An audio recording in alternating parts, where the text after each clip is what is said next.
Okay, class. I just wanted to give you a real quick overview of how to get into Galileo and how to do some research, remotely from home. So once you're logged into D2L, you should be able to go directly into Galileo, and you won't have to know that whatever that weird password is. Um, that they make everybody memorize or jump through hoops to get your PIN number and input it. I mean, you can do that if you need to get to Galileo and you can't get into D2L and you need to get into Galileo remotely. You can go to the library's website and they will be able to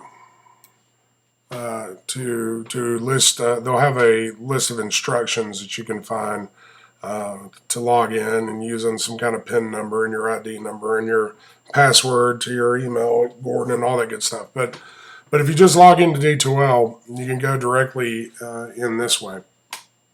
And I just wanted to point out just a couple of reminders. You can choose your database by subject, like environmental sciences and all that good stuff. And you can browse by type. You can even look up databases from A to Z. But I do want to point out a couple of things. When you go into, you always want to go into advanced search, no matter what you do. And there's a couple of things you want to make sure that you click on to kind of make the difference between you getting 1,000 hits on your search, and then I don't know, 60 that you can actually use, because who's really got time to go through all that stuff. So if you enter advanced search and you have a computer that is not, slow as Christmas, you can kind of choose, these various categories to kind of, focus your search. So it doesn't matter if, you're the 1101 class that's looking at before the flood and you're looking for, environmental issues for your final, your cause and effect essay, or, you're trying to get ideas there. Or if you're the 1102 class and you're looking at food inc and you're looking at environmental things and food. Anyways, you can basically, select ones that you think will most likely apply, to you.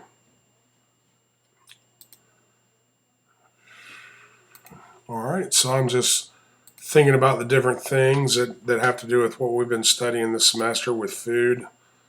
All right.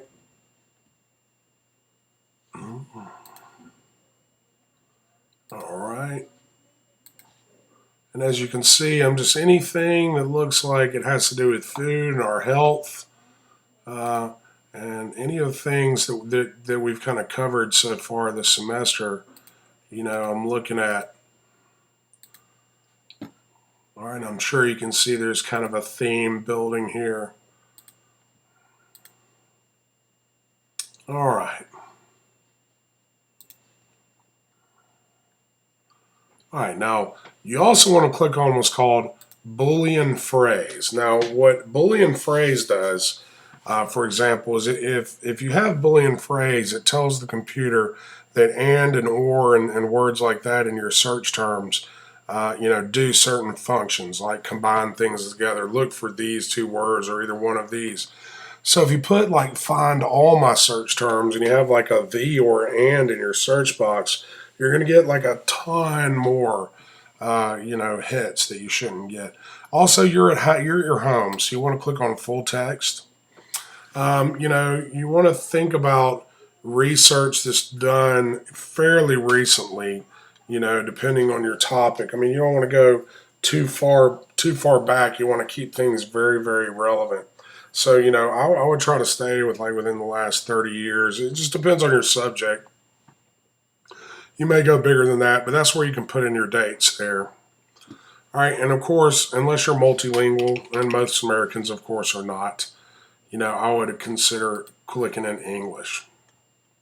Now, up here in your search bar is what's most important. And what you need to do is, before you start looking for research for your annotated bibliography that has to do with whatever aspect of the food industry that you're going to be writing on,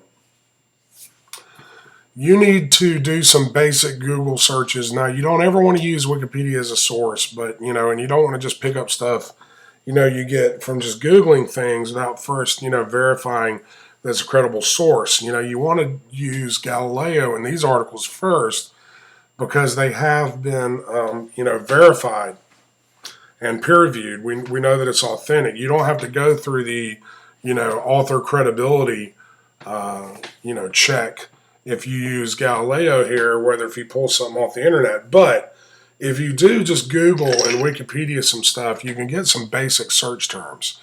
And like, I don't know if you're talking about the food industry, you'll get terms like cattle lot and, and the HVN 1517, the hemorrhagic E. coli and MRSA. And you're going to start to get, things like corn fed and GMO and kind of terminology and stuff like that.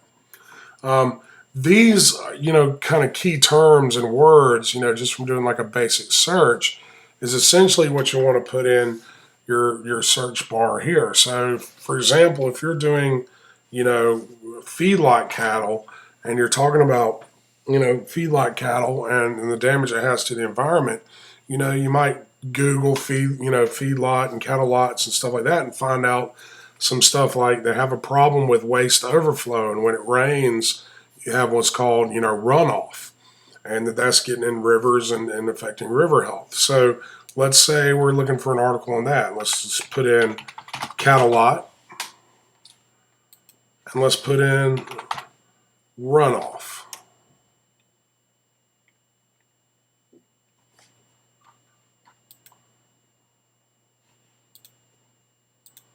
Well, I don't know what happened there. It went crazy.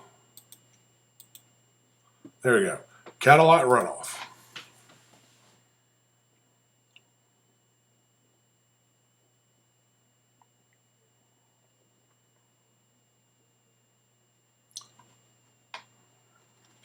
Patience is not my virtue. Patience is not my virtue.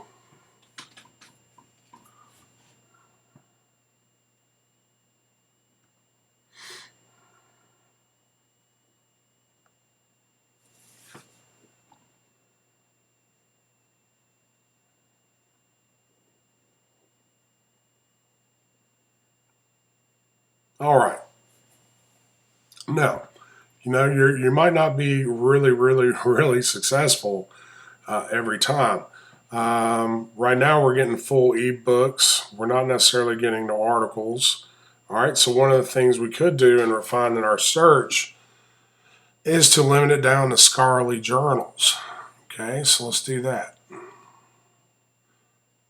I mean, not that ebooks can't be good, but I'm just trying, all right, here we go. This is, rather than read, several novels that you don't have time to read, it'd be more efficient to read what the same people who wrote these novels are saying, in a condensed journal for academic purposes.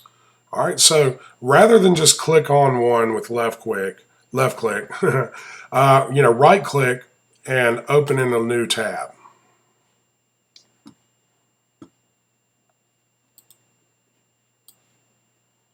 All right.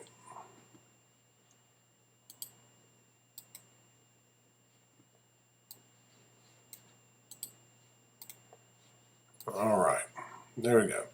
So right click, open in a new tab. And the reason why you do that is because it allows you, if you left click and you go straight into it, sometimes you have to go back and put all the search terms and all that mess all over again. All right, so here's what we got. This is right click, on the article, runoff solid waste and nitrate movement on beef feedlots. And you'll get what's called either a description or an abstract. Okay. And that's basically a summary. And that lets you know, rather than reading like a 20-page article, because, we don't have time for that, unless we know it's going to be worthwhile for us, you want to narrow it down to the articles, and by their summary or their abstract or their description, you can tell whether or not you're going to use it. Then if you're going to use it, then you read the article and see what it says, and whether or not you can use it for your argument, essay, or annotated bibliography. So let's look at the description. A study of the effect of feedlot slope and cattle densities on the quantity and quality of runoff resulting from rainstorms and snowmelt, the downward movement of pollutants into the soil profile on unpaved feedlots, and the amount of solids accumulation on the feedlot surface revealed that feedlots with 15.58, okay, you get the idea. All right. Down here a little bit further, about 30% of the solids were volatile. Okay. Runoff quantity and quality depended more on rainfall than slope or cattle density. All right. But high density lots yielded 130 to 170% more winter runoff than low density lots.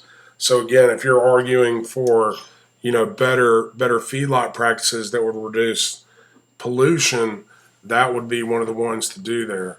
I would go in and look at that full article. All right, so, the advantage of using Galileo also is that you can hit this cite button and your works cited page is automatically in MLA format. I know the computer's a little slow here for a second, guys. Hold on. All right, and see now all we do here is, now you know exactly what to do. You copy and paste, into your works cited page, and that's about it.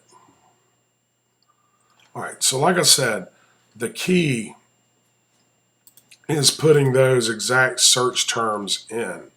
That is the key to doing this.